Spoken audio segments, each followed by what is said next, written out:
History class காந்திஜியை பத்தி பார்த்துட்டு இருக்கோம். நேற்று வந்து அவருடைய பிறப்பு, அவரு எங்க படிச்சாரு, ஸோ அதுக்கப்புறம் தென்னாப்பிரிக்கா போனாரு. ஓகே, இதை பத்தின பாயிண்ட்ஸ் எல்லாமே பார்ப்போமா? ஸோ அதுக்கு அடுத்து அவர் நடத்திய போராட்டங்களை பத்தி பார்க்கிறோம். ஓகேவா? ஸோ அதுக்கு முன்னாடி அவருக்கு போராட்டத்தை தூண்டுனது என்ன, என்ன புக்கு அவர் படிச்சாரு அப்படின்னு சொன்னாங்க. இந்த புக்கோட நேம் அது ஃபர்ஸ்ட் நோட் பண்ணிக்கணும்.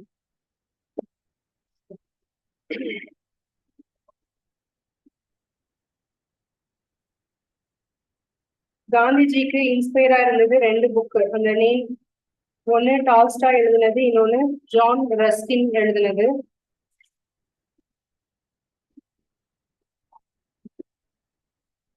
நம்ம பார்த்துட்டு இருக்கிற டாபிக்கோட பேர் என்ன? ஐஎன்எம். ஐஎன்எம்னா என்ன? Indian national moment. ஐஎன்சினா என்னது? Indian national Congress. காங்கிரஸ் எந்த ஆண்டு உருவாக்கப்பட்டது?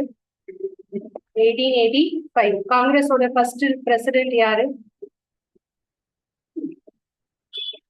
First president W C Banerjee, Umesh Chandra Banerjee. அது காங்கிரஸ் உருவாக காரணமா இருந்ததுன்னா யாரு? A O Hume, Allan Octavian Hume. ஓகேவா? ஸோ இதுல ஃபர்ஸ்ட் பாயிண்ட் வந்து Gandhiji was influenced by two books. அந்த புக்ஸோட நேம்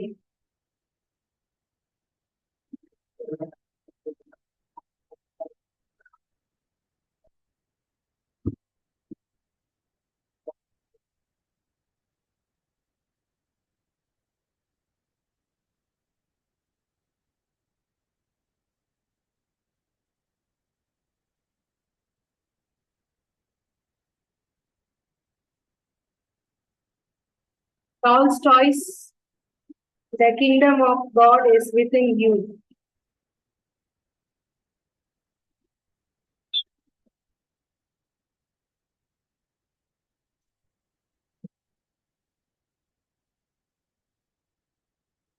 இது ஒரு book. Second,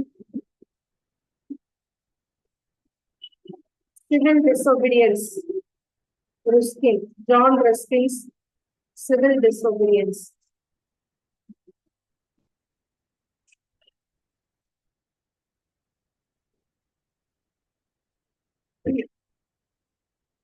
INM full form வந்து இந்தியன் நேஷனல் மூமெண்ட்.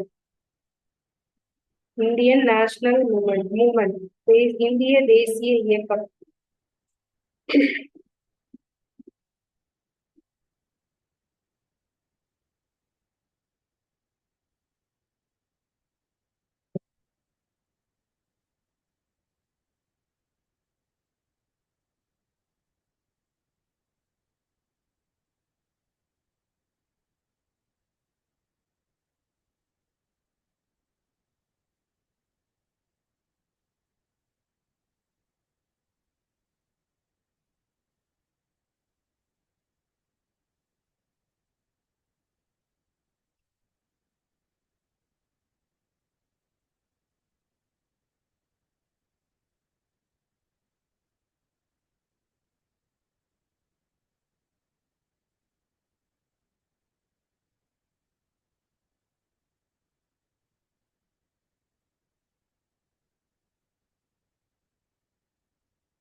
இந்த ரெண்டு புக்கால ஈர்க்கப்பட்டுதான் அவர் வந்து சத்தியாகிரகம் போராட்டம் அப்படிங்கிறதுல ஸ்டார்ட் பண்ணுவாரு.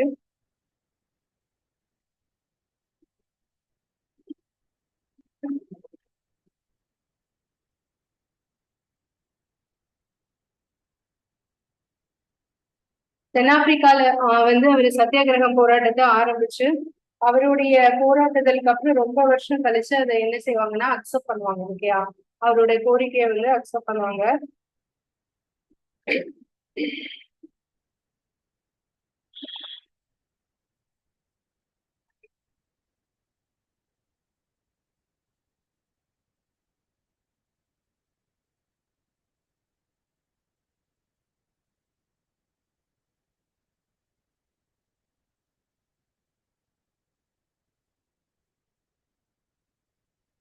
காந்திஜியுடைய அரசியல் குரு யாரு அப்படின்னா, பொலிட்டிக்கல் குரு அப்படின்னு யாருன்னு தெரியுமா? கோபால் கிருஷ்ண கோகலே. அந்த கோபால் கிருஷ்ண கோகலேயோடைய அட்வைஸ் படிதான் காந்திஜி வந்து இந்தியா ஃபுல்லா டிராவல் பண்ணுவாரு. ஸோ அப்படி டிராவல் பண்ணாதான் மக்களுடைய என்னென்ன கஷ்டங்கள் இருக்குன்னு தெரிஞ்சுக்க முடியும் அப்படிங்கிற அட்வைஸை வந்து அவர் சீரியஸா எடுத்துட்டு இந்தியாவுடைய எல்லா இடத்துக்கும் வந்து டிராவல் பண்ணாரு. அப்படி அவர் டிராவல் பண்ணும்போது எங்க வந்திருப்பாரு? தமிழ்நாட்டுல மதுரைக்கு வரும்போது இங்க இருக்கக்கூடிய மக்கள் வந்து எவ்வளவு சிம்பிளா இருக்காங்க. அதாவது ஒரு மேல உள்ள ஆடை உடுத்தாம இருக்கக்கூடிய இதை பார்த்துட்டு அவர் என்ன செய்வாரு? அன்னையில இருந்து எனக்கு என்ன வேண்டாம், ஃபுல்லா ஃபுல்லா உடுத்திக்கக்கூடிய உடை எனக்கு தேவையில்லை, சிம்பிளா சிம்பிளா இருக்குதா போதும் அப்படின்னு சொல்லிட்டு ஒரே ஒரு சிம்பிள் தோத்தி, ஒரே ஒரு வேஷ்டி மட்டும் கட்டுறாரு, மேல வந்து ஒரு துண்டை போட்டுக்கிறாரு. ஓகேயா, இந்தியாவுடைய நிறைய மக்கள் இன்னும் அவங்களுடைய அடிப்படை தேவைகள் கூட நிறைவேற்றப்படாம இருக்காங்க அப்படிங்கிறத பார்த்துட்டு அதுல இருந்து எனக்கு ஆடம்பர உடைகள் வேண்டாம் அப்படின்னு சொல்லி ஃபுல்லாவே அதை வந்து ஃபாலோ பண்ணல. அவரு அதுல இருந்து என்னதான் ஊட்டுவாரு? ஒரு மேல் சிம்பிள் தோத்தி, ஒரு வேஷ்டியும் ஒரு துண்டு மட்டும்தான் போட்டிருப்பாரு. ஓகேவா, இதுதான் அவருடைய எளிமை. அவருடைய இன்ன அளவும் அவருடைய படம் அப்படின்னா எப்படிதான் நமக்கு தெரியும்? இந்த மாதிரி சிம்பிளா இருக்கிற போட்டோவை தான் இன்னமும் நம்ம வந்து காந்திஜின்னு வச்சிருக்கோம் இல்லையா? அவரு ஃபுல்லா கோட் ஷூட் போட்டு இருந்த போட்டோஸ் எல்லாம் இருக்கு. ஆனா நம்ம அதை ஃபாலோ பண்றோமா? இல்ல. அவரு லண்டன் போயிட்டு வரும்போதுலாம் ஃபுல்லா எப்படிதான் வந்திருப்பாரு? கோட் ஷூட் போட்டு தான் வந்திருப்பாரு. ஓகேவா, சோ ஆனா இங்க தமிழ்நாட்டுக்கு வந்துதான் இந்த டிசிஷன் எடுத்திருக்காரு. ஓகேவா, அடுத்த பாயிண்ட்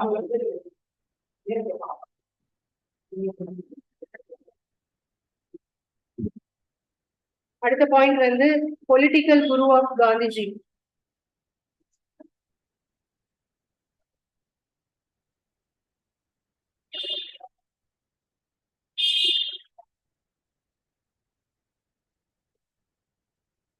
கோபால கிருஷ்ண கோகலே. கோபால் கிருஷ்ண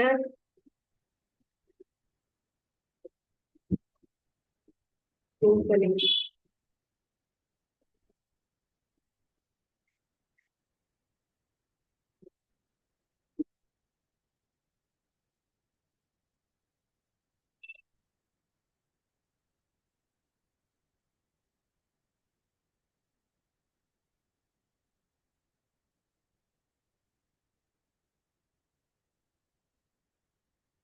அதே மாதிரி இந்தியாவுடைய உயிர் நாடி அப்படின்னு கிராமங்கள் தான் சொல்றாரு. கிராமங்கள் எப்போ முன்னேறுதோ அப்ப இந்தியா முன்னேறும் அப்படிங்கிற அந்த இதுல மிகப்பெரிய நம்பிக்கை வச்சிருந்தவர் யாருதான்? காந்தி. ஓகேவா,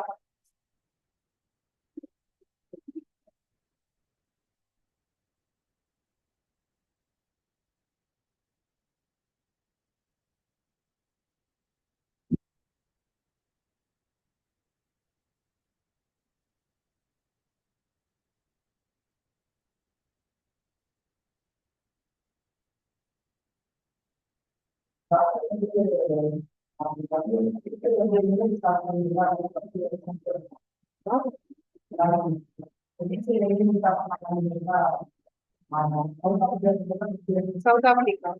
ஃபர்ஸ்ட் வந்து சத்தியாகிரகம் போராடினது சவுத் ஆப்பிரிக்கால தான், அதுக்கப்புறம் தான் இந்தியா.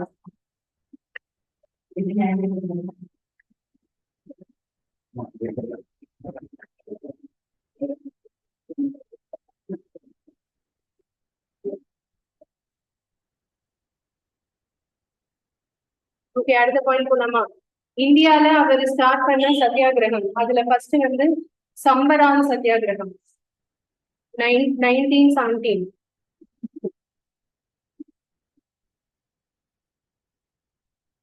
சம்பரான் சத்தியாகிரகா,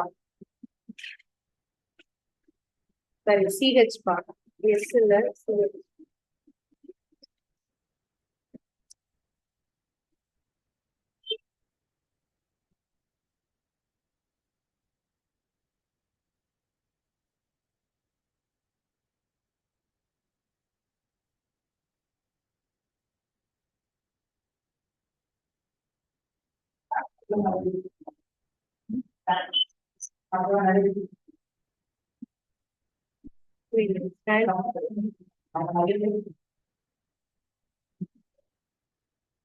இதுல சத்தியாகிரகா அது சரியா?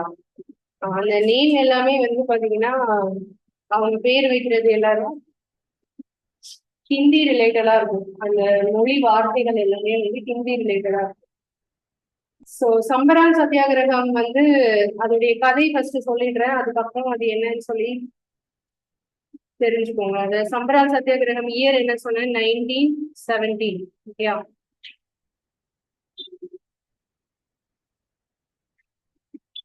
ஏற்கனவே இந்த மாதிரி பிரச்சனை நம்ம பார்த்திருக்கோம். எங்க பார்த்திருக்கோம் அப்படின்னா, இந்த இண்டிகோ பயிரிடக்கூடிய பிரச்சனை பார்த்தோம் இல்லையா? அது எங்க பார்த்தோம் இதுக்கு முன்னாடி சொல்லுங்க. இண்டிகோ பயிரிடக்கூடிய பிரச்சனை எங்க பார்த்தோம்?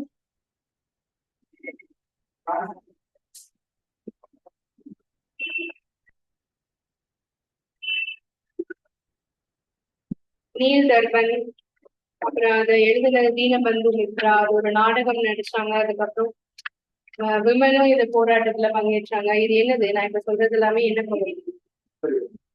இண்டிகோ போராட்டம். அது எப்ப நடந்துச்சு? 1859. ஓகே, அதே இண்டிகோ தான் இப்பவும்.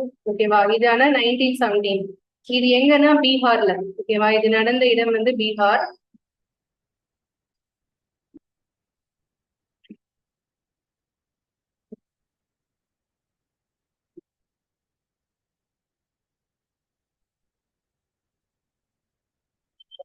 பீகார்ல வந்து தீன் காதியா அப்படிங்கிற சிஸ்டம் வந்து ஃபாலோ பண்றாங்க. தீன் காதியா சிஸ்டம்னா என்னன்னா, அங்க இருக்கக்கூடிய பீப்புள் கிட்ட இருக்கக்கூடிய நிலம் இருக்கு இல்லையா, அந்த நிலத்துல 3 கட்டாயம் என்னதான் பயிரிட்டு இருக்கணும், இண்டிகோ செடியை தான் பயிரிடணும், அவுரி செடி.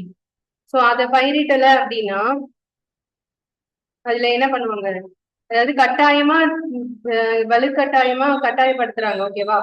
சோ இது இந்த மாதிரி இல்லைன்னா உங்களுக்கு வந்து நிலுவை, அதாவது வரி வசூலிக்கிறாங்க. அப்படி இல்லாத பட்சத்துல வரி வசூலிக்கிறாங்க. சோ இத வந்து அந்த விவசாயிகள் வந்து எதிர்க்கிறாங்க. இப்படி அதை எதிர்க்கும் போது அவங்களுக்குள்ள பிரச்சனை தொடர்ந்து நடந்துட்டே இருக்கு.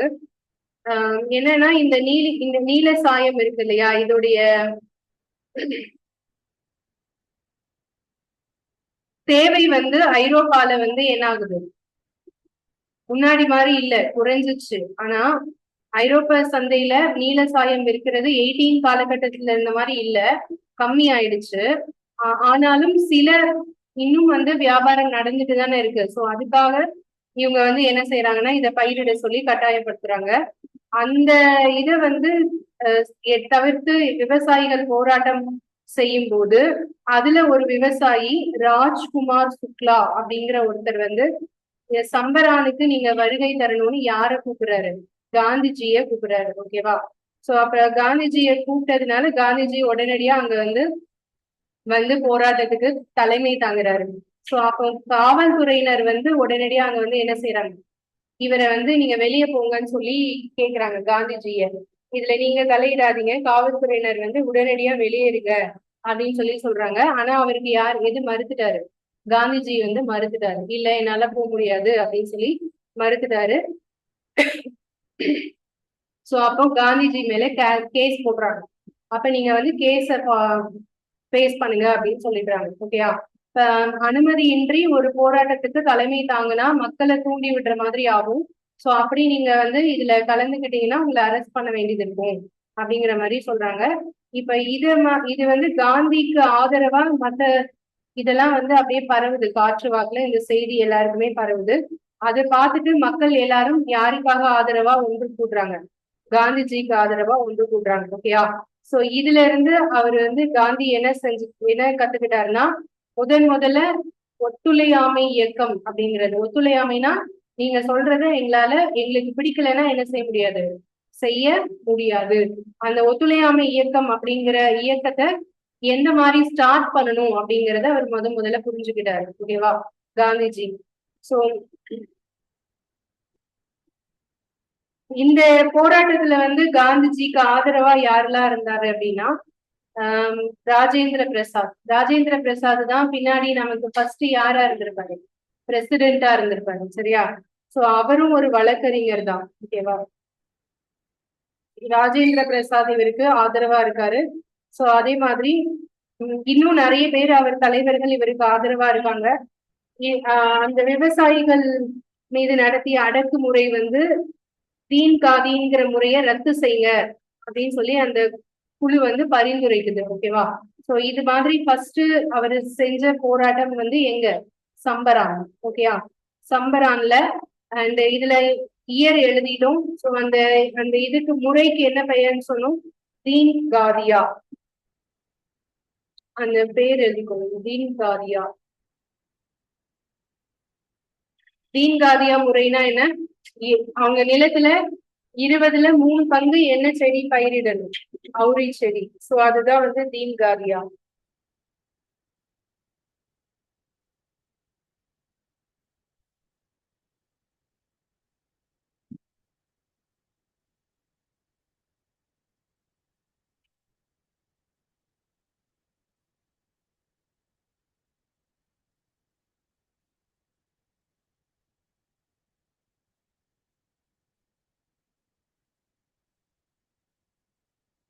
இதுல காந்திஜிய அந்த போராட்டத்துக்கு வருமாறு, தலைமை தாங்க வருமாறு கூப்பிட்ட அந்த விவசாயியோட பெயர் அது நோட் பண்ணிக்கணும், ராஜ்குமார் சுக்லா.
சோ இவர் போராடுறதுனால என்ன ஆச்சு, ஒரு அந்த கவர்னர், அந்த பகுதியில இருக்கிற கவர்னர் வந்து என்ன பண்றாங்க, ஒரு கமிட்டி ஃபார்ம் பண்ணி அதுக்கு அந்த தீன் காதி முறையை எதிர்க்கிறதுக்கு, தீன் காதியா அந்த முறையை வந்து சுத்தமா பேன் பண்ணணும் அப்படிங்கிறதுக்காக என்ன பண்றாங்க, அந்த கமிட்டியை ரெக்கமெண்ட் பண்றாங்க. சரியா? ஒரு கமிட்டி ஆரம்பிச்சு அதை பத்தி விசாரிச்சு ஒரு முடிவெடுங்க அப்படின்னு சொல்லி ஸ்டெப் எடுக்கிறாங்க. சோ அது யாராலதான் நடந்துச்சு, காந்திஜியால. இதுதான் அவருடைய ஃபர்ஸ்ட் சத்தியாகிரகம், சம்பரான் சத்தியாகிரகம். அடுத்தது போலாம் நெக்ஸ்ட்.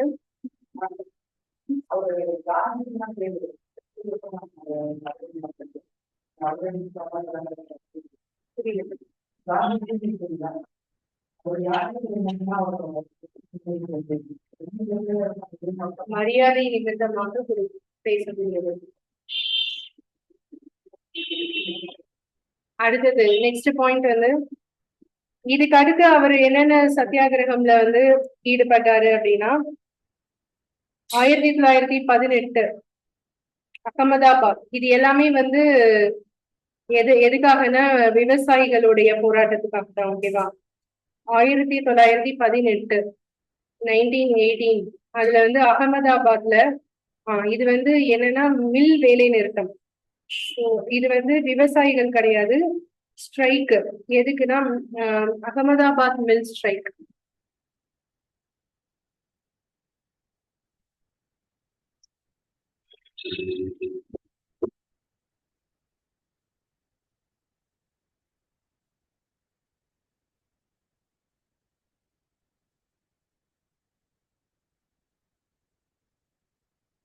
அகமதாபாத்ல ஒரு மில் இருக்கு. அந்த மில்ல வேலை செய்யற தொழிலாளர்கள் வேலை நிறுத்தம் செய்யறாங்க. அவங்களுக்கு சரியான ஊதியம் கிடைக்கல, அவங்களுக்கான தேவைகள் நிறைவேற்றப்படல அப்படிங்கிறதுக்காக மில் ஸ்ட்ரைக் பண்றாங்க.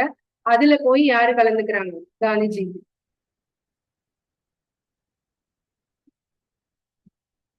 ஓகே, அதுக்கு அடுத்தது 1918. அதே 1918ல மறுபடியும் இன்னொரு இதுல வந்து கலந்துக்கிறாரு. அது என்ன அப்படின்னா கேதா சத்தியாகிரகம். கேதா சத்தியாகிரகம்.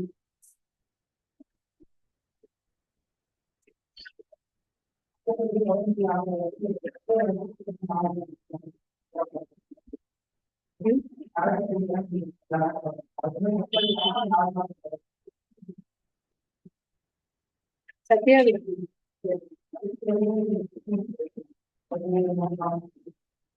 சம்பரான் சத்தியாகிரகம், மில் வேலை நிறுத்தம், கேதா சத்தியாகிரகம்.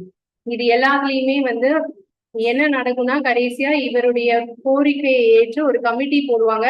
அப்படி இல்லைன்னா இதை பத்தி நாங்க பரிசீலிப்போம்னு சொல்லி சுமூகமான ஒரு இதை சொல்லுவாங்க. சரியா? இதுதான் அங்க நடக்கும். ஸோ அதுதான் சத்தியாகிரகம் அப்படிங்கிறது. சட்டத்துக்கு உட்பட்டு போராடக்கூடியது. எங்களுக்கு என்னென்ன தேவைகள் இருக்கு, அப்படி நீங்க தரல, இதுக்காக தான் போராடுறோம் அப்படிங்கிறத அவங்களுக்கு வலியுறுத்தி சொல்றது. அதுதான் சத்தியாகிரகம். ஓகேவா? அடுத்தது ரவுலட் சத்தியாகிரகம் அண்ட் ஜாலியன் வாலாபாக் படுகொலை. இதுவரை நோட் பண்ணிட்டீங்களா? அடுத்தது போலாமா? ரவுலட்.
ஓகே, அடுத்த பாயிண்ட் போலாம். நெக்ஸ்ட் ரவுலட் சட்டம். அந்த ரவுலட் சட்டம் என்ன அப்படிங்கறத ஃபர்ஸ்ட் பாத்துடலாம். அதுக்கப்புறம்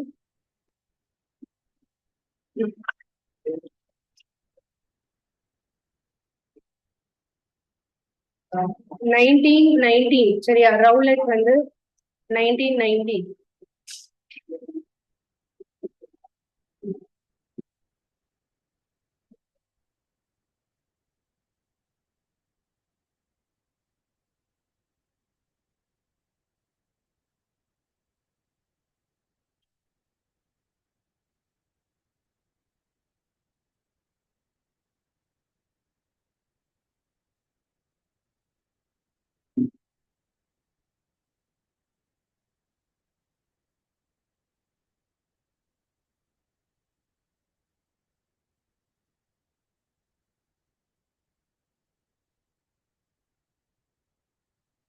ஸோ இதோடைய கதையை வந்து ஃபர்ஸ்ட் சொல்லிடலாம், அதுக்கப்புறம் இது என்னென்னங்கிறது பார்க்கலாம். ஆக்சுவலா அந்த காலகட்டத்துல 1919 வந்து என்ன நடந்துச்சுன்னா, இந்திய அரசு சட்டம்னு ஒண்ணு கொண்டு வந்தாங்க. ஓகேவா? இதுக்கு முன்னாடி நம்ம ஒண்ணு பார்த்தோம்ல. எப்ப பார்த்தோம்? இந்திய அரசு சட்டம் 1858ல பார்த்தோமா? சோ அதுக்கப்புறம் திருப்பி ஒரு இந்திய அரசு சட்டம் கொண்டு வராங்க. இதுல வந்து என்ன சொல்றாங்கன்னா, இந்த இந்த சட்டத்திலயுமே அதிகாரம் அப்படிங்கிறது யாருக்கு கொடுக்கப்படல. இந்தியாவை சேர்ந்த யாருக்குமே அதிகாரம் அப்படிங்கிறது கொடுக்கப்படல. பதவி பதவி அதிகாரம் அப்படிங்கிறது கொடுக்கப்படல. எல்லா அதிகாரமும் யாருக்கிட்டதான் இருக்கு? பிரிட்டிஷ் கிட்ட இருக்கு. ஓகேவா? சோ இந்த அரசு சட்டம் வந்து அரசாணை வந்து நமக்கு ஏமாற்றத்தை தான் கொடுத்தது. இப்ப நம்ம கேட்டுட்டு இருக்கிறது என்ன அப்படின்னா, நமக்கு தனி அரசாங்கம், எங்களுக்குன்னு தனியா என்ன செய்யணும்? கொள்கைகள், தீர்மானங்கள் நாங்களே இயற்றியபடி இருக்கணும் அப்படிங்கிறது தான். ஆனா அவங்க அது மாதிரி கொடுக்கல. அப்ப இந்த சட்டத்தை எதிர்த்து என்ன செய்யறாங்கன்னா, நாடு தழுவிய சத்தியாகிரக போராட்டத்துக்கு காந்திஜி வந்து ஒரு அறிக்கை விடுறாரு. அது எந்த நாள்ல அழைப்பு விடுகிறாருன்னா 1919 ஏப்ரல் 6. அந்த டேட்ல எல்லாரும் ஒன்னா சேர்ந்து போராடணும் அப்படிங்கிற மாதிரி அறிக்கை கொடுக்குறாரு. சோ உண்ணாவிரதம் இருப்பது அல்லது பிரார்த்தனையுடன் கூடிய அகிம்சை போராட்டமா அது இருக்கணும். அது வந்து எந்த விதத்திலையும் கலவரமா இருக்கக்கூடாது அப்படிங்கறத அவர் வலியுறுத்தி சொல்றாரு. ஓகேவா? ஆனா பஞ்சாப்ல வந்து இந்த போராட்டம் ரொம்ப தீவிரம் அடையுது. பஞ்சாப்ல அமிர்தசரஸ் அப்படிங்கிற இடத்துலயும் லாகூர்லயும் இது ரொம்ப அதிகமா தீவிரம் அடையுது. லாகூர் ஆக்சுவலா இப்ப உள்ள பாகிஸ்தான், ஆனா முன்னாடி அது எங்கதான் இருக்குது? பஞ்சாப். ஓகேவா? இந்த ரெண்டுலயுமே வந்து போராட்டம் வந்து தீவிரம் அடையுது. காந்தியடிகள் கைது செய்யப்படுறாரு. சோ இந்த போராட்டத்தை அறிவிச்சது யாருதான்? காந்தி தானே. சோ அவரு கைது செய்யப்படுறாரு. பஞ்சாபுக்கு உள்ள அவரை நுழையவே விடல. சோ பஞ்சாப் வந்து போராட்டம் தீவிரம் அடையுது. இவர் போய் என்ன செய்யணும்? அதை கட்டுப்படுத்துறதுக்காக ஏதாவது சொல்லணும் இல்லையா? அதுக்காக உள்ள ட்ரை பண்றாரு. ஆனா அவரை உள்ளேயே என்ன செய்யவில்லை, போகவே விடல. இப்ப ஏப்ரல் 6ஆம் தேதி இந்த போராட்டத்தை ஸ்டார்ட் பண்ணாங்களா? அது நடந்துட்டே இருக்கு. ஏப்ரல் 9ஆம் தேதி என்ன நடக்குதுன்னா, பஞ்சாப்ல வந்து 2 உள்ளூர் தலைவர்களை கைது செய்யறாங்க. ஓகேயா? சைபுதீன் கிச்லு, சத்யபால் அப்படிங்கிற 2 உள்ளூர் தலைவர்களை அமிர்தசரஸ்ல வந்து அந்த போராட்டத்துக்கு தலைமை ஏற்றதுனால கைது செய்யறாங்க. சோ அப்படி கைது செய்யறதுனால இன்னும் கொஞ்சம் அவங்க எல்லாருக்குமே கோபம் அடைகிறாங்க. அப்போ 13ஆம் தேதி, ஏப்ரல் 13ஆம் தேதி வந்து ஒரு பொதுக்கூட்டத்துக்கு ஏற்பாடு செய்யறாங்க. அது என்ன நாள் அப்படின்னு பாத்தீங்கன்னா, ஏப்ரல் 13 நமக்கு என்ன நாள் சொல்லுங்க? ஏப்ரல் 14 நமக்கு என்ன நாள்? தமிழ் புத்தாண்டு சொல்லுவோம்ல. அதாவது அறுவடை திருவிழா. அதாவது அதே நாள்ல பஞ்சாப்ல வந்து அறுவடை திருவிழா, கால் பைசாக்கி அப்படிங்கிற ஒரு நாள். இந்த பேர் எங்க கேள்விப்பட்டிருக்கீங்களா? பைசாக்கி கேள்விப்பட்டிருக்கீங்களா? இடத்தோட பேரா? இது கால் பைசாக்கிங்கிறது ஒரு காற்றோட பெயர். அது இடத்தோட பெயர் தான் ஆக்சுவலா. சோ பைசாக்கி அப்படிங்கிறது ஒரு அறுவடை நாள். அந்த நாள்ல இந்த கூட்டத்துக்கு ஏற்பாடு செஞ்சிருக்காங்க. ஆயிரக்கணக்கான கிராம மக்கள் வந்து அங்க கூடுறாங்க. ஓகேவா? சோ இந்த கூட்டம், இவ்வளவு கூட்டம் கூடுதுன்னு சொன்னோன்னே ஆங்கிலேயர்கள் வந்து அலர்ட் ஆகி பீரங்கி வண்டி, அப்புறமா ஆயுதம் ஏந்திய எல்லா வீரர்களையும் அங்க அசம்பிள் ஆக சொல்றாங்க. ஆஹ் பீரங்கி அப்புறம் நிறைய துப்பாக்கிகள் வச்சுட்டு அங்க வந்து வர சொல்றாரு. அங்க இருந்த கவர்னர் ஜெனரல் பேர் என்னன்னா ரெஜினால் டயர் அப்படிங்கிற ஒருத்தர். ஓகேவா? Reginald tyre. சோ அவர் வந்து இங்க எல்லாரையும்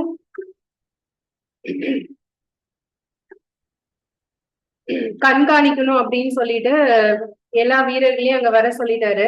இவங்க எல்லாருமே கூடிய இடம் வந்து ஒரு மைதானம், ஒரு கிரவுண்டு. அந்த கிரவுண்டுக்கு வந்து ஒரே ஒரு வாசல் தான் இருக்கு. ஓகேவா? அந்த ஒரு வாசல் வழியா தான் உள்ள நுழைய முடியும், வெளியவும் வர முடியும். அப்போ அந்த வாயில் பகுதியை வந்து என்ன செய்யறாங்க? வீரர்கள் வந்து சுத்தி வளைச்சிடறாங்க. யாரும் வெளியே போக முடியாது.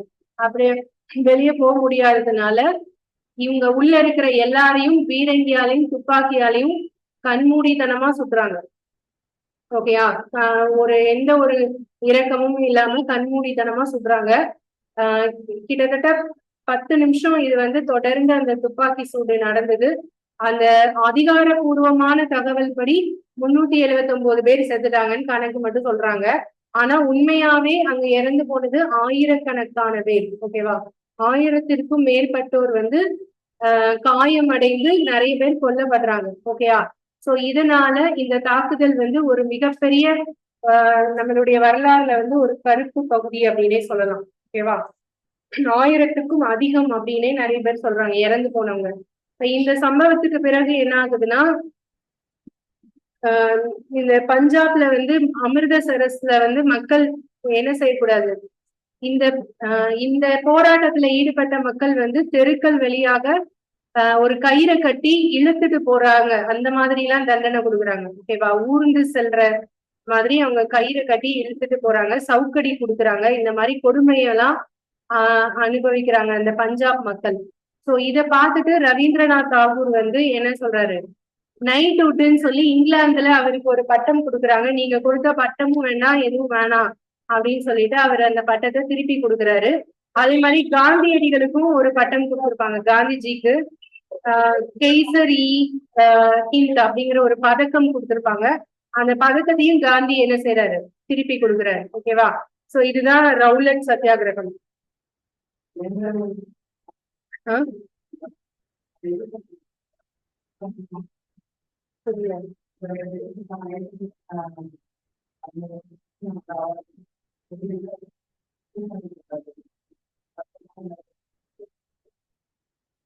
அதுதான் சொல்றேன்.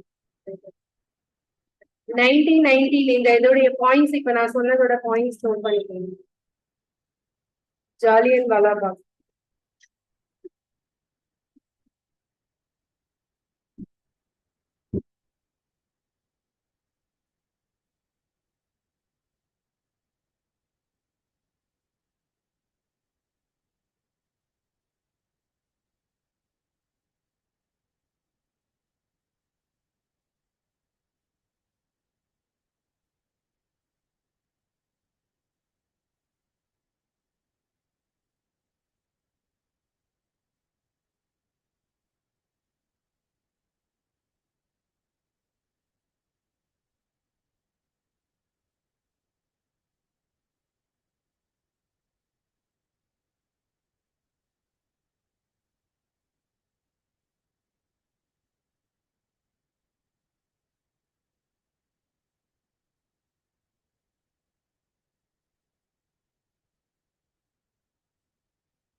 எதுக்காக 1000 பேருக்கு மேல இறந்தவங்கள 369 பேர் தான் இறந்தாங்கன்னு சொல்றாங்க.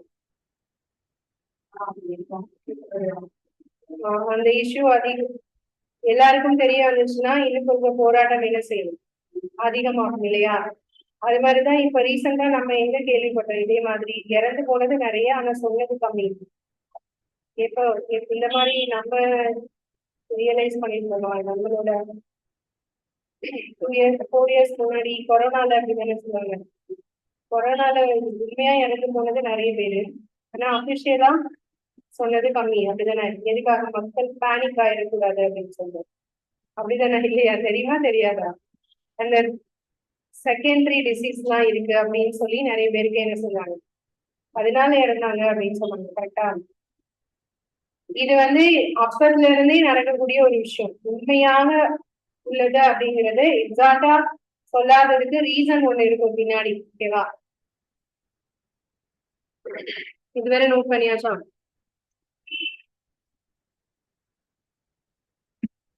செகண்ட் பாயிண்ட் வந்து தமிழ்ல சொல்றேன், நோட் பண்ணிக்கோங்க. காந்திஜி இந்த சட்டத்தை கருப்பு சட்டம் என அழைத்தார்.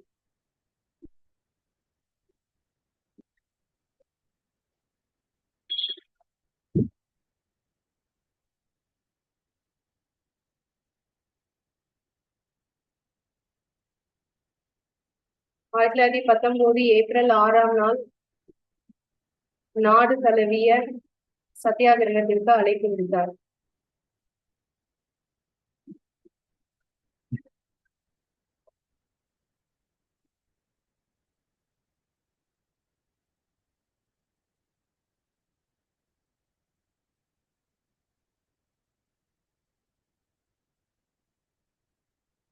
இவர் போராட்டத்துக்கு அழைப்பு விடுத்ததுனாலதான் எல்லாரும் என்ன செஞ்சாங்க, மும்முரமா இந்த போராட்டத்துல இறங்கினாங்க. ஆனா அவர் போராட்டத்துல என்ன சொன்னாரு மெயினா, வன்முறை இருக்கக்கூடாது அப்படிங்கறத சொன்னாரு. அதை ஃபாலோ பண்ணிதான் மக்கள் என்ன பண்ணிட்டு இருந்திருக்காங்க, அமைதியான வழியில போராட்டம் நடத்தியிருக்காங்க. அவங்க எல்லாருமே கூட்டினது அந்த மைதானத்துல. சோ அந்த மைதானத்துல வந்து ஜெனரல் டயர் வந்து என்ன செஞ்சிருக்காரு, அவ்வளவு பேரையும் சுட்டு கொண்டிருக்காரு. ஓகேவா?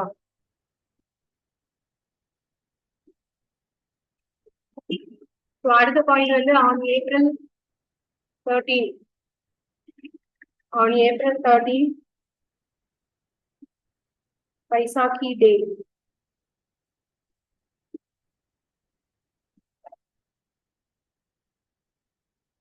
Harvest Festival of Sikhs. சீக்கியர்களோட அறுவடை திருநாள்.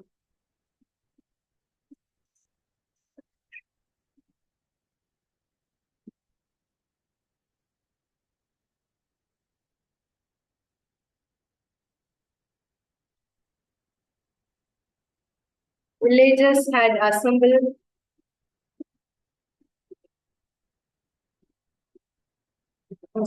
there in thousands. Assembled எங்க? அவங்க எங்க எல்லாருமே அசம்பிள் ஆனாங்க? ஜாலியன் வாலாபாக் இன் அமிர்தசரஸ். அந்த இடத்தோட பேரு அசம்பிள்டு இன்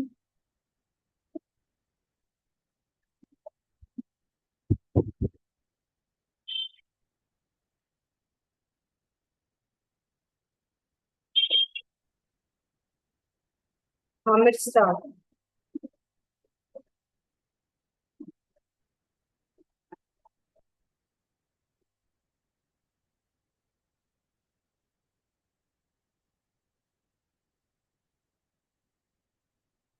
ஏப்ரல் 13 பைசாக்கி திருநாள், சீக்கியர்களின் அறுவடை திருவிழா.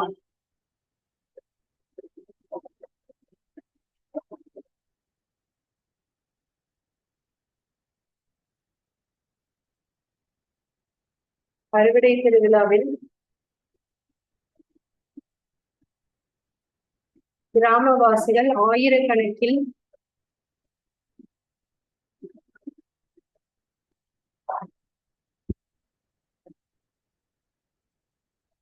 ஜாலியன் வாலாபாக் அமிர்தசரஸில் கூடினர்.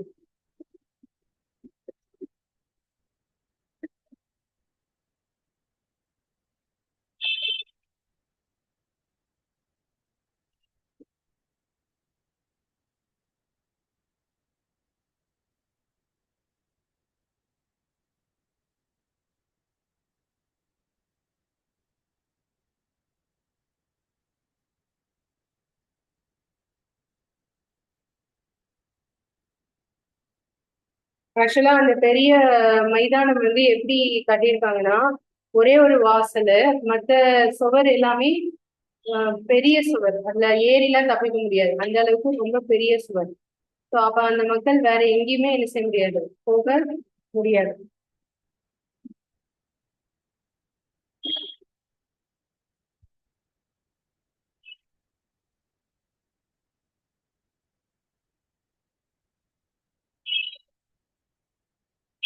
ஓகே, அடுத்த பாயிண்ட் போலாம். நெக்ஸ்ட் இது நோட் பண்ணியாச்சா?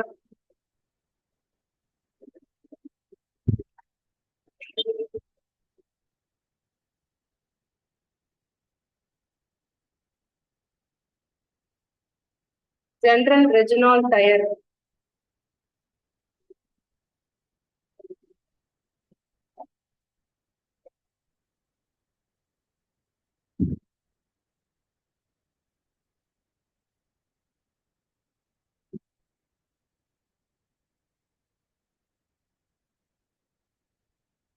On hearing the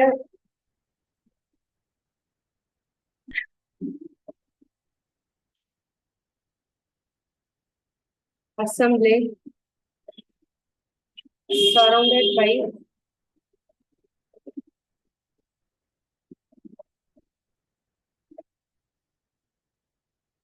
surrounded the place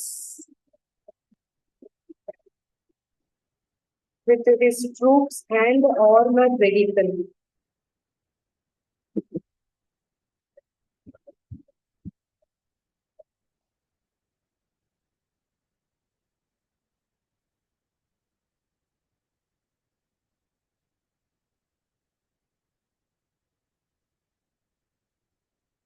General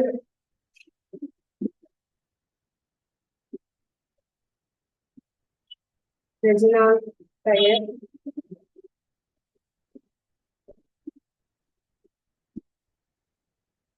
இந்த கூட்டத்தை அறிந்து அவருடைய துப்பாக்கி ஏந்திய படைகள் மற்றும் பீரங்கியுடன் இந்த இடத்திற்கு வருகிறார்.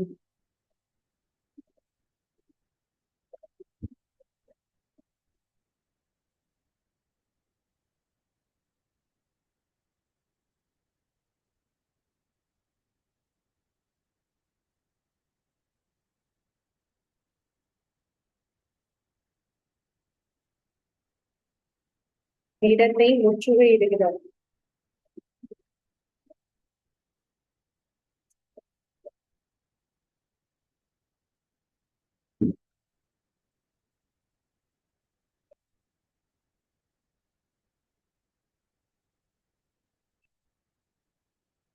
Yeah, next point.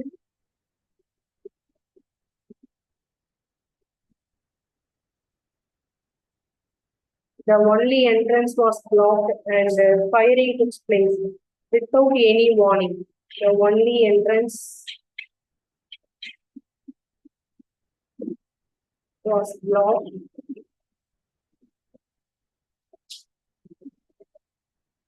and firing take place without any warning.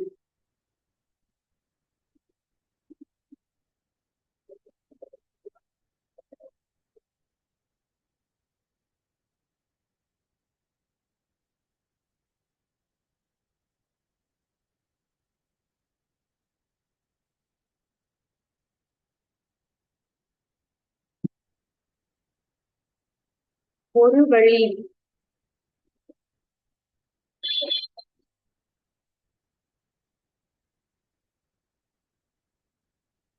அதாவது நுழைவாயில் ஒரே ஒரு வாயில் தான். நுழைவாயில் ஒன்று மட்டும் இருந்தது.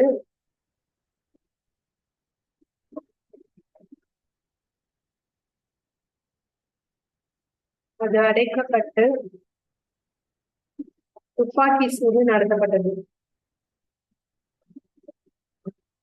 எந்தவித முன்னறிவிப்பும் இல்லாமல் துப்பாக்கி சூடு நடத்தப்பட்டது. சோ என்ன சொல்லுவாங்க, துப்பாக்கி சூடு நடத்துறதுக்கு முன்னாடி இங்க இருந்து கலைஞ்சு போங்க, இல்லைன்னா சுற்றுவோம் அப்படின்னு சொல்லிட்டு தானே நடத்துவாங்க. சோ அந்த மாதிரி எந்த வார்னிங்கும் இல்லாம டைரக்டா என்ன செய்யறாங்க, துப்பாக்கி சூடு நடத்துறாங்க.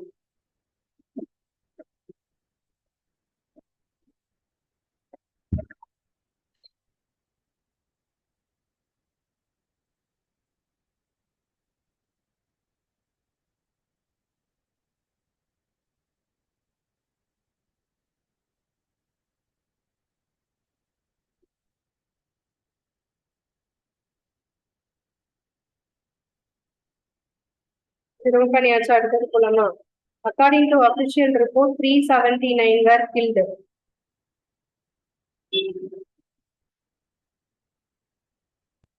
அடுத்த பாயிண்ட்.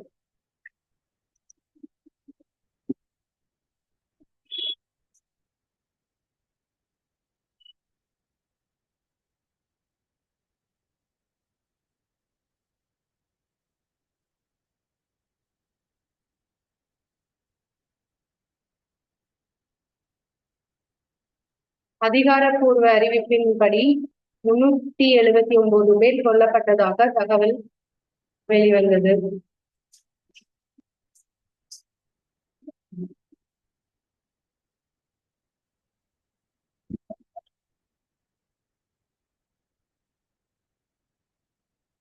ஆனா உண்மையிலே இறந்தது எத்தனை பேரு? Unofficial estimates more than 1,000 were killed.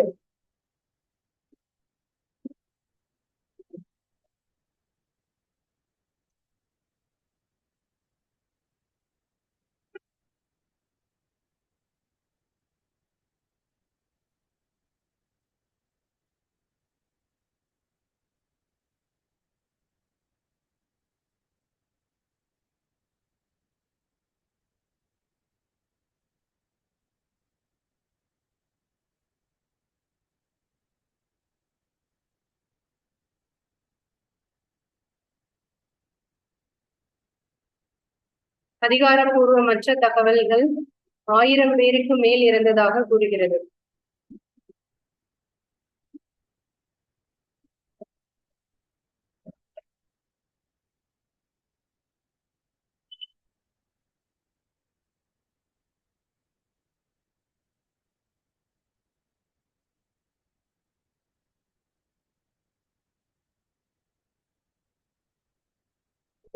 இதுதான், இது மத்த இந்தியர்கள் எல்லாருக்குமே மிகப்பெரிய கோபத்தை ஏற்படுத்துச்சு. ஓகேவா?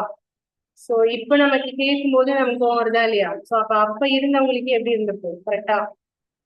இது ரவீந்திரநாத் தாகூர் எந்த பட்டத்தை திருப்பி கொடுத்தாரு? நைட்ஹுட், அதாவது வீர திருமகன். தமிழ்ல அதுக்கு பேரு வீர திருமகன் அப்படிங்கிற பட்டத்தை திருப்பி கொடுத்தாரு.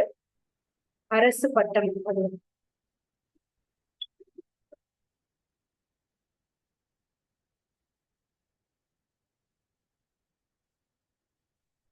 இந்த சம்பவத்துக்கு அப்புறம் அவங்க ஒரு சட்டம், திருப்பியும் ஒரு சட்டம் போடுறாங்க. என்ன அப்படின்னா,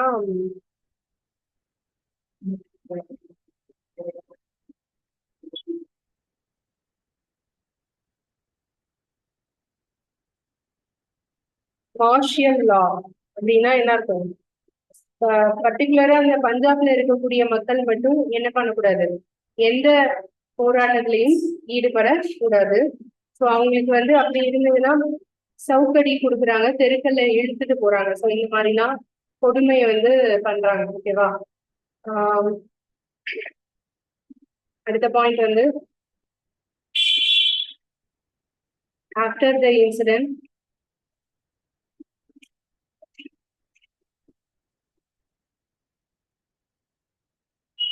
martial law was declared.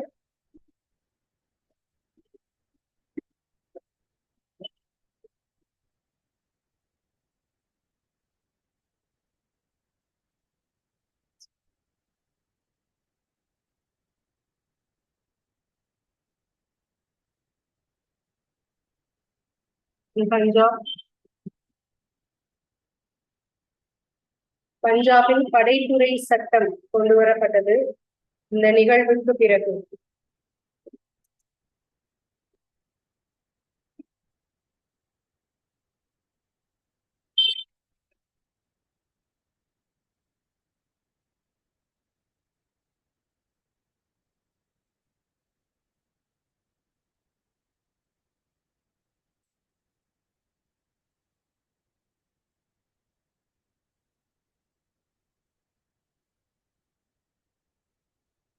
Rabindranath Tagore returned his knighthood.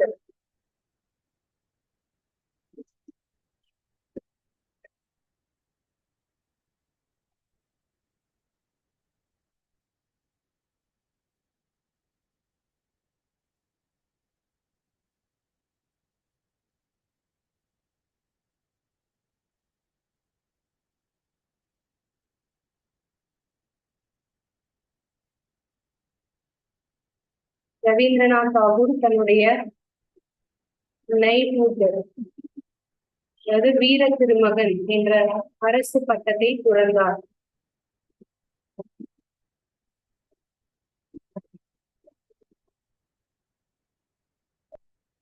அரசு பட்டத்தை திருப்பி கொடுத்தார்.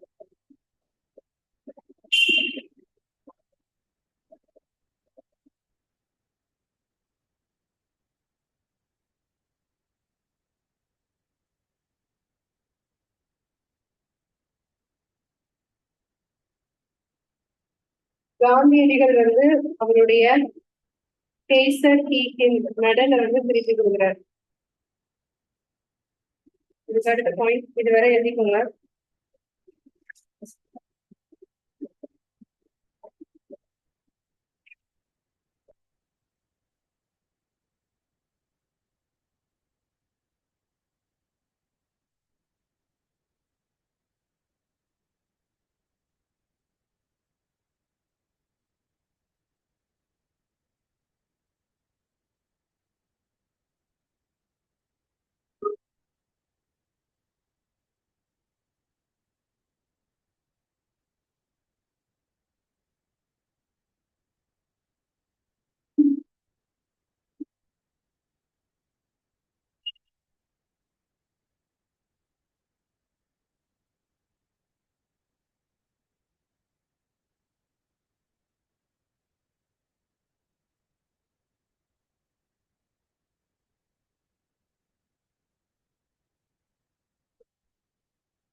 இல்லையாச்சா? அடுத்த பாயிண்ட் போனாமா? நெக்ஸ்ட் வந்து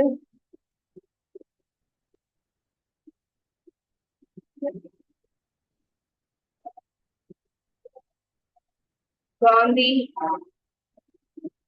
surrender his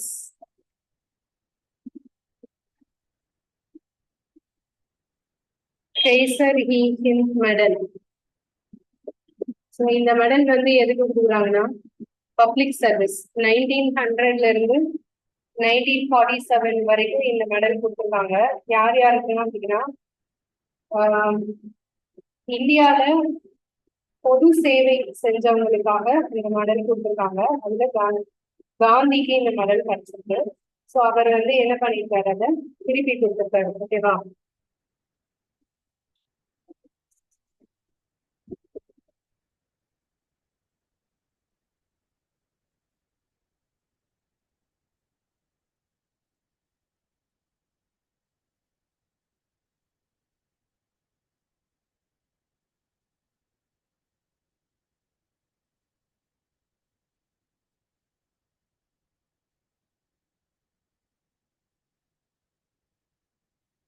இதுதான் ஜாலியன் வாலாபாக் பத்தின இன்ஃபர்மேஷன்ஸ். அடுத்தது போலாம். நெக்ஸ்ட் வந்து கிளாக்கட் மூமெண்ட்.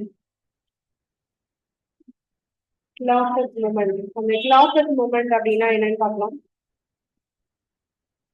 இந்த காலகட்டம் இருக்கு இல்லையா, 1919, இந்த காலகட்டம் வந்து என்னன்னா வேர்ல்டு வார் நடந்துட்டு இருந்த காலகட்டம். ஃபர்ஸ்ட் வேர்ல்டு வார், முதல் உலக போர். முதல் உலக போர் நடந்த இயர் என்ன சொல்லணும்? 19 முதல் உலக போர் நடந்த காலகட்டம் ஸ்டார்ட் ஆனது 1914 to 1918. ஓகேவா? 1914 to 1918. ஸோ இதுதான் முதல் உலக போர் நடந்த காலகட்டம். முதல் உலக போர் ஏன் நடந்துச்சு தெரியுமா?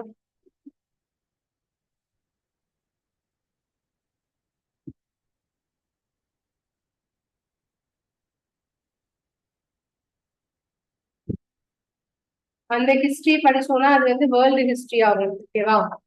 அதுல சம்பந்தப்பட்ட நாடுகள் எதெல்லாம்? ஜெர்மனி வேற, ஜப்பான் வேற,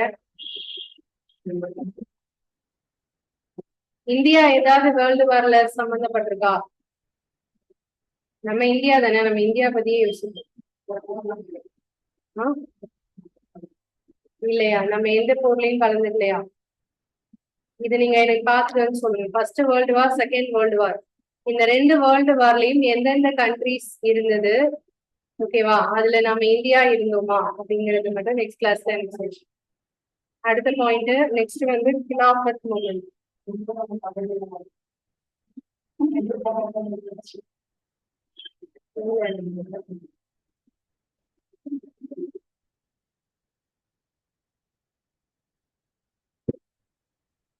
அதாவது ஃபர்ஸ்ட் வேர்ல்டு வாரும் செகண்ட் வேர்ல்டு வாரும் எல்லாரும் சண்டை போடல, 2 நாடு. அந்த 2 நாடுக்கும் ஒவ்வொருத்தங்க சப்போர்ட் பண்ணாங்க, ஓகேவா? கிலாபத் இயக்கம் தமிழ்ல.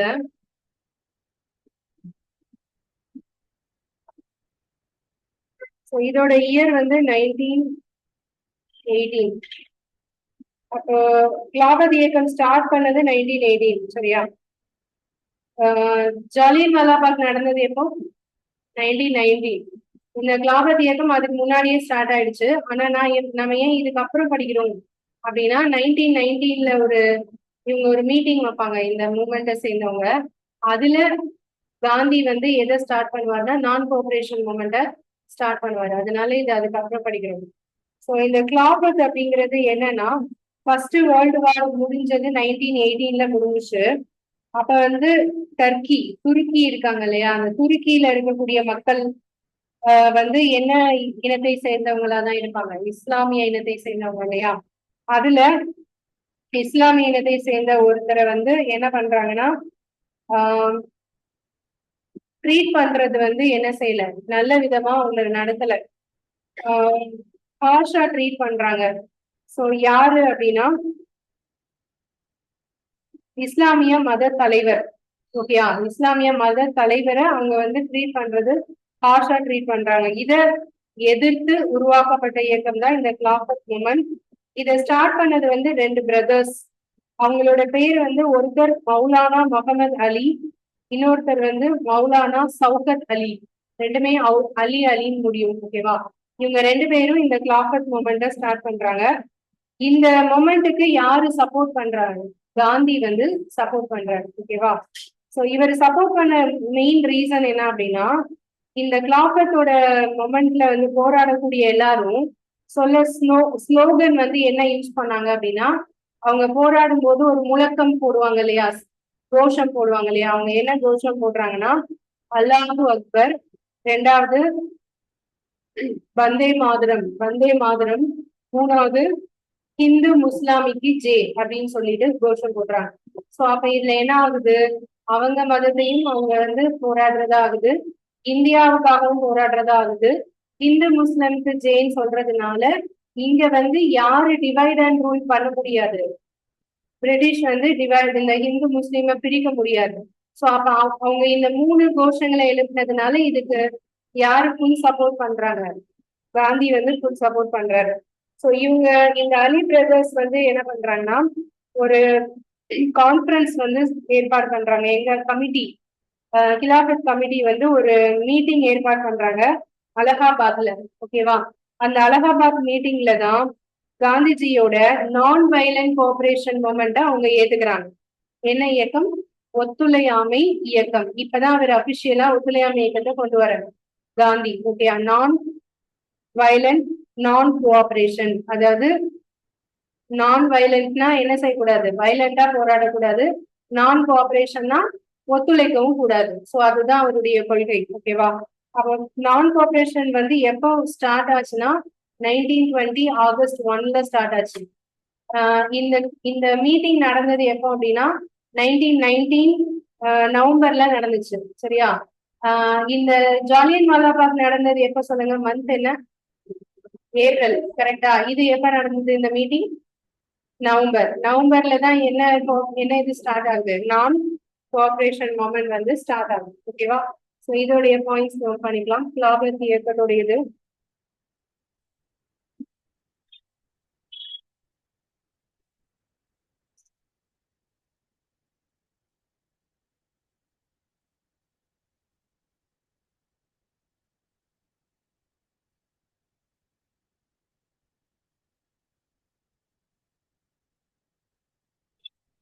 After First World War ending,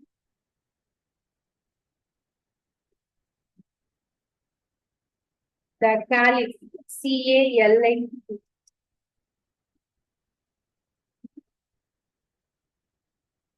of Turkey, இஸ்லாமிய மத தலைவர். So head of Muslims of the world.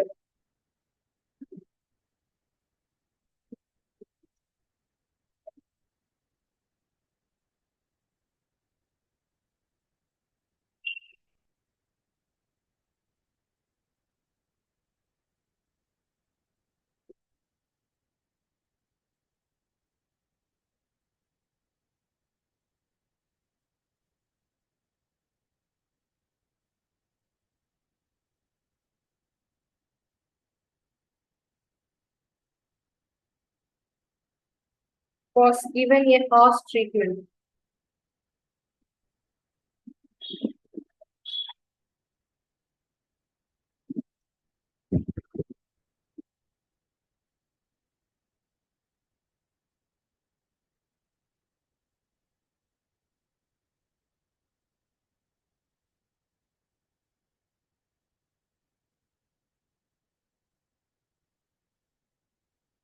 A movement was started. இல்ல தமிழ் எழுதலாம்.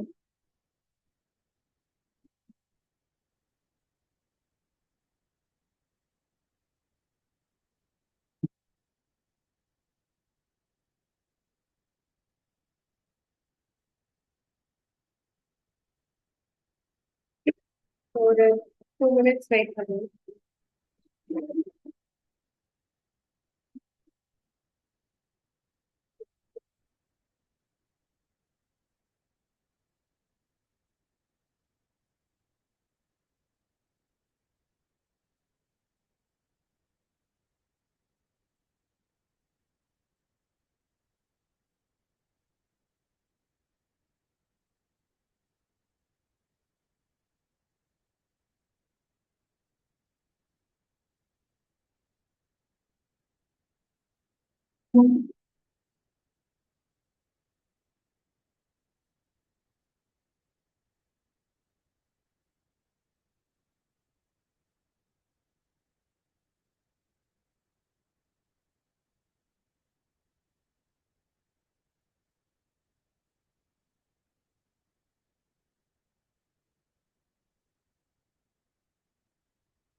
Okay.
ஸோ கொஞ்சம் லேட் ஆயிடுச்சுப்பா, சாரி.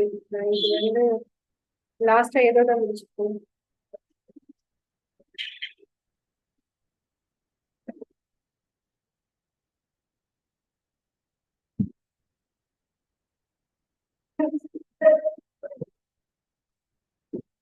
இப்ப கேக்குதா எல்லாருக்கும்?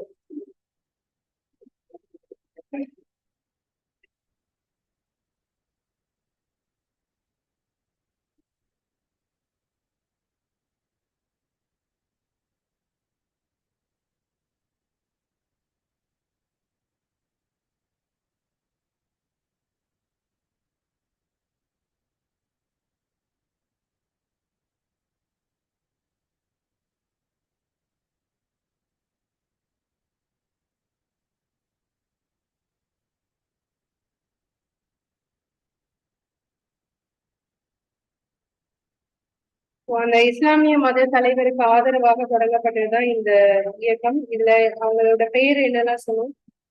மௌலானா முகமது அலி அண்ட் மௌலானா சௌகத் அலி.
மௌலானா முகமது அலி அண்ட் மௌலானா சௌகத் அலி இருவரால் தொடங்கப்பட்டது.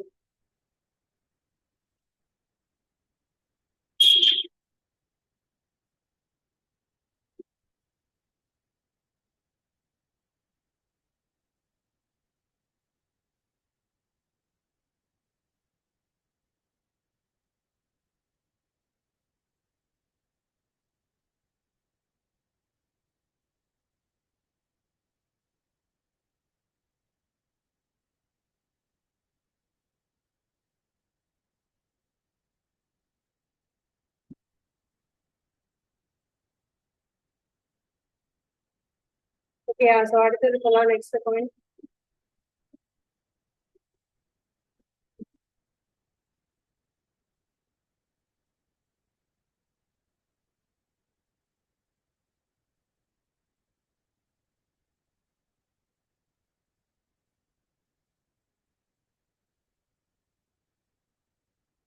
உங்களோட national slogan.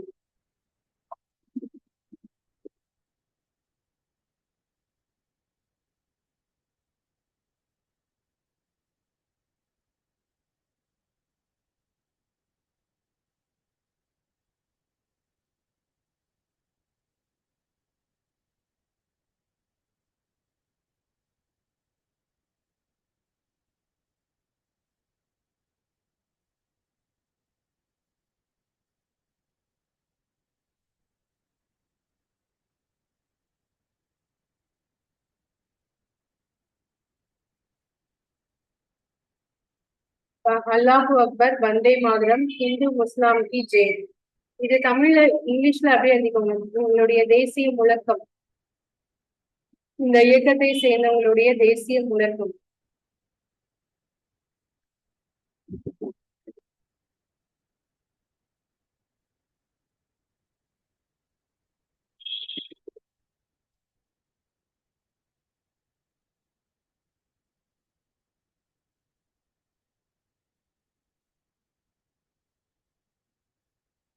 Lahore committee meeting in Allahabad.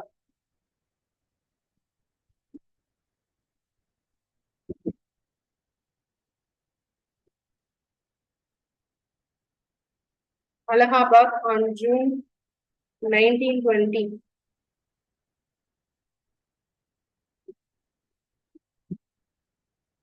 Adopted Gandhi's non-violent non-cooperation program.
இந்த மாநாட்டில்தான் ஒத்துழையாமை இயக்கம் ஏற்றுக்கொள்ளப்பட்டது. ஓகேயா, ஒத்துழையாமை இயக்கம் தீர்மானம் நிறைவேற்றப்பட்டது.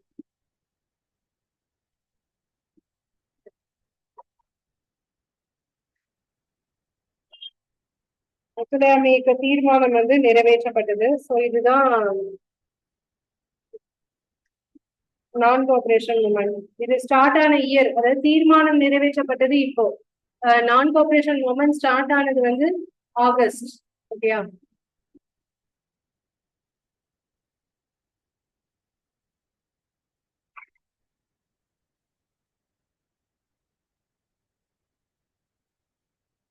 non-cooperation was to begin on August 1, 1920 ஒத்துழையாமை இயக்கம் தொடங்கப்பட்ட நாள்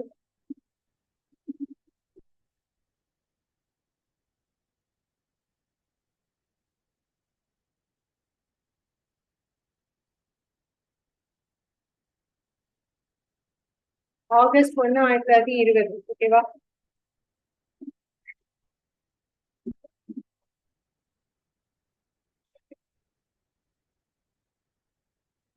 இதுக்கப்புறம் உள்ள இயக்கம் வந்து என்னன்னா நான் கோஆபரேஷன் மூமெண்ட்.